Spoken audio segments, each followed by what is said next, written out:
Hello, my name is Ian and welcome to my YouTube channel.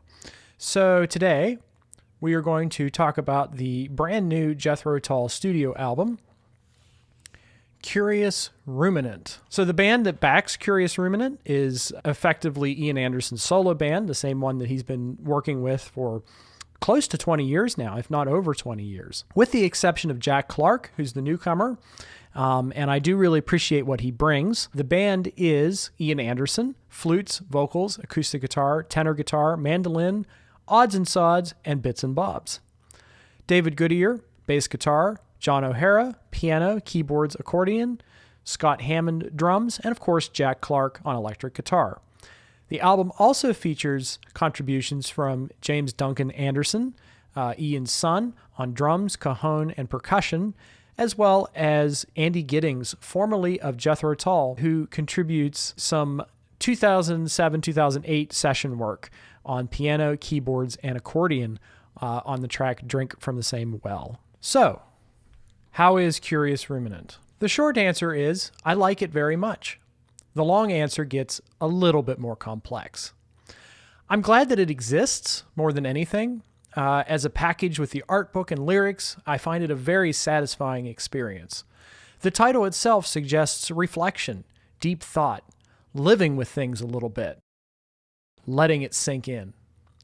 This is music meant to be absorbed, digested, and then you come back sometime later and see how you feel about it.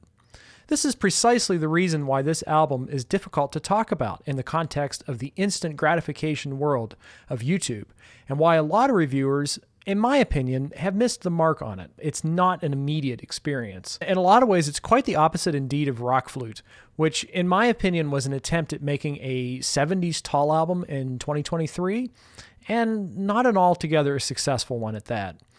This feels more like an Ian Anderson solo record to me, the latest in the strain that begins with Secret Language of Birds, and contains potentially albums like Rupee's Dance, Thick as a Brick 2, and to some extent, The Zealot Gene.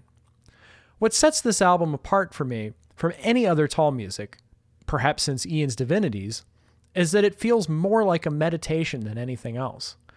To me, that's most exemplified by the 16.5-minute centerpiece track, Drink from the Same Well, which is maybe the one that I personally derive the most enjoyment from. Written as a duet in 2007-2008 for Ian and Indian bamboo flautist Pandit Hari Prasad Chaurasia, who rejected it. To me, this song feels the most connected with Eastern philosophy, the idea of mutual cooperation. We all drink from the same well, after all. Some reviewers have stated that this track feels like 3 songs strung together, and I absolutely don't hear it this way. I hear melodic ideas that crop up throughout and develop, and I love the little journey it takes you on. At this stage in Ian's career, I want more instrumental music and sparser lyrics, and that's exactly what Drink from the Same Well is. And I gotta tell you, this is some of his finest flute work committed to record, and I mean that. I dig the return of the bamboo flute, even if it is from 2007-ish. It feels like a relic from the lost era of JETHRO Tull. And the presence of Andy Giddings, the former JETHRO Tull keyboardist, is a welcome return for me. I think he adds quite a lot, especially texturally, to this track. Of course, the elephant in the room here is that Ian's voice is weathered beyond recognition. It's just a fact of life that we have to deal with. I'm torn in this regard because I want to hear his lyrics and I want to hear what he has to say. But at the same time, I feel that some songs can get entirely too wordy for their own good. The track Tipu House is a promising song that just does not work for me for this reason. Dunsinane Hill has a similar problem to me, where the music is really great and full of tuneful melodic flute playing, but the speak-sing vocals, which work great for people like Tom Waits, just doesn't work too well for me in the context of an Ian Anderson or JETHRO Tull album. But that is the extent of my criticism here. And those 2 songs being back-to-back on the album definitely don't help things much. But otherwise, I find this a worthy record in Ian's canon. The problem I had with Rock Flute is that the words seemed arbitrarily forced upon the music. That album was indeed intended to be instrumental, and the words and lyrics were an afterthought, and it really does feel that way. What I like about this album is that it returns to the Zealot Gene mode, where aside from the above examples that I listed, the words and the music complement each other just fine in my opinion. A true standout track for me is the opening tune, Puppet and Puppet Master. Here we have the minstrel in the gallery theme reappear, the relationship between audience and performer. Who is performing for whom, and who is really watching? It has wonderful twists and turns in the music, and the new guitarist Jack Clark already earns major brownie points for me, because he's not trying too hard to sound like Martin Barre. To me, this is a welcome change from the last couple of decades or so of albums. His role is more like a melodic counterpoint to the flute, and it's actually the accordion, as well as the welcome return of Ian's acoustic guitar playing, that fills out a lot of the chordal structures here. I really don't mind this, and again, it connects this album even further to the mid-70s Tull albums like War Child, as well as Ian's Secret Language of Birds, which is probably my favorite Ian Anderson solo record. Curious Ruminant, the title track, is another standout track to me, which perfectly encapsulates the themes of this record.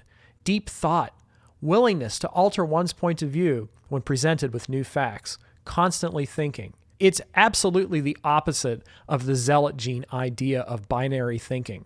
I like it a lot. A song like Savannah of Paddington Green is also a rather nice contemplation on the subject of climate change. It is rather regrettable that he's still talking about this 50 years later after skating away on the thin ice of a new day, his first foray into this topic, but I suppose nothing ever really changes. It's a nice storytelling piece, albeit it brings to mind some of the stronger songs on Thick as a Brick too. I definitely think Savannah is a disc highlight. Speaking of which, Over Jerusalem is absolutely a standout track for me. It's extremely reminiscent of Upper Class Loan Shark and Swing It Far, and even bears a passing resemblance to a song like Beside Myself from 1995's Roots to Branches record. However, it is maybe the most emotionally effective song for me. I always get into the drama of this piece when I listen to it, and I find it maybe the strongest song on the album outside of Drink from the Same Well. I really like this album. It's not perfect, but it's more than pleasant, and it gives me really warm feelings to hear it. The flute playing is breathtaking, it's filled with memorable melodies, and the lyrics are extremely well thought out, in my opinion. I also really appreciate the cover and packaging. It kind of brings back that creepy Kubrickian Eyes Wide Shut feeling of The Masked Ball, and I also like the photography included with the band members wearing these exotic masks. So the big question is, do I recommend Curious Ruminant? I do, but only if you're a fan. There's lots to dig in here if you followed Ian Anderson over the years. Lots of thematic material stretching back 50 years or more. However, I don't think it's going to win over anybody new. And, the fact of the matter is it doesn't really have to, does it? So we have three mixes of the album. Ian Anderson's stereo mix, as well as Bruce Sword's stereo mix, which I believe is a fold down of the Dolby Atmos mix. And of course, we have the Dolby Atmos mix. Included on the Blu-ray is a conversation with Dolby Atmos mixing engineer Bruce Sword and Ian Anderson, where you see Ian in Bruce's studio, and you get the feeling that Ian is pretty hands-off in his approach to the Atmos mixes. However, he does listen to them, he does approve them, and it seems like he's very enthusiastic about the technology, which I like. You also have lyric readings where Ian reads the lyrics of the album to you. One of the big strengths to me is the album's packaging. Much like the newspaper insert included with 1972's Thick as a Brick, you have a really nice multiple page supplement that goes along with this and features photography from Ian himself. And this, along with Ian's notes on the songs and the lyrics, really does a great job of painting the picture. He talks a lot about how he still reads to this day. And I feel that in here. This feels like something to ruminate on. I really dig the experience of sitting down and listening to this with the Atmos mix on, or perhaps if you don't have a system, you could listen to it in stereo. But keep this in your lap and follow along and immerse yourself in this world. And I think it's going to be rewarding for you if you're a fan. With that caveat, if you're a fan. You may have noticed that there are 2 pages that have repeated the same imagery. This has been identified as a printing error. And there is a sticker on the back of this special Mediabook edition with a QR code that you can scan, and it gives you access to the full booklet with the missing pages, including a wonderful photo of Ian, as well as some wallpaper images for your home computer or iPhone. I'm really not a fan of Ian Anderson's mixes. I heard in an interview with Phil from Now Spinning Magazine that Ian doesn't really mix his records. He just kind of sets the levels as he's recording, and then he just bounces it as is, and then it's mastered. To me, it lacks bass. The drums feel lacking in a lot of ways and dynamics for me. And kind of most crucially, I can't really understand a lot of times what he's saying or singing.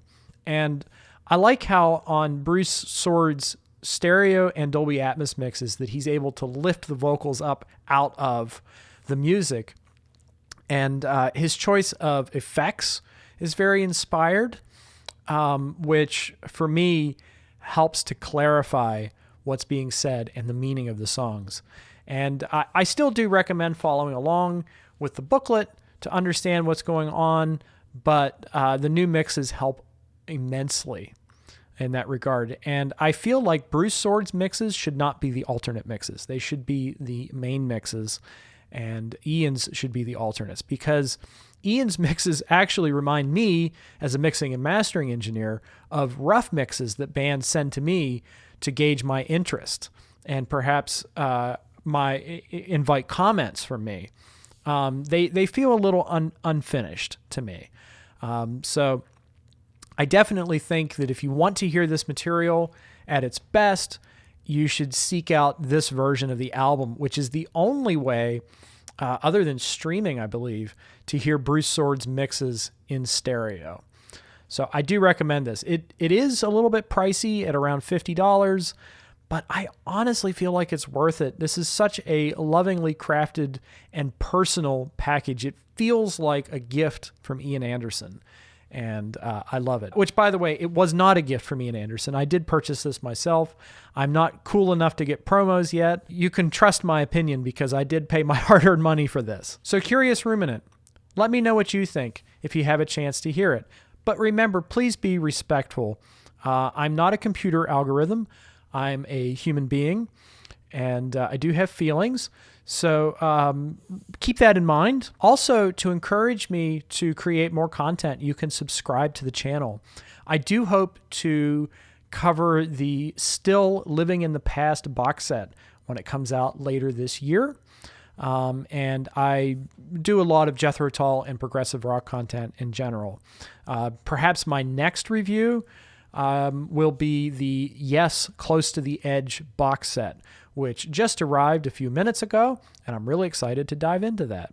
There's also the new Steven Wilson album, which is coming next week, and I also had the chance to see the band Kraftwerk live, and I picked up their Atmos mix of Autobahn, and I plan to review it very soon. All right, that's it for me for today. Thanks for joining me. It's been real fun, and we'll talk real soon. Bye-bye.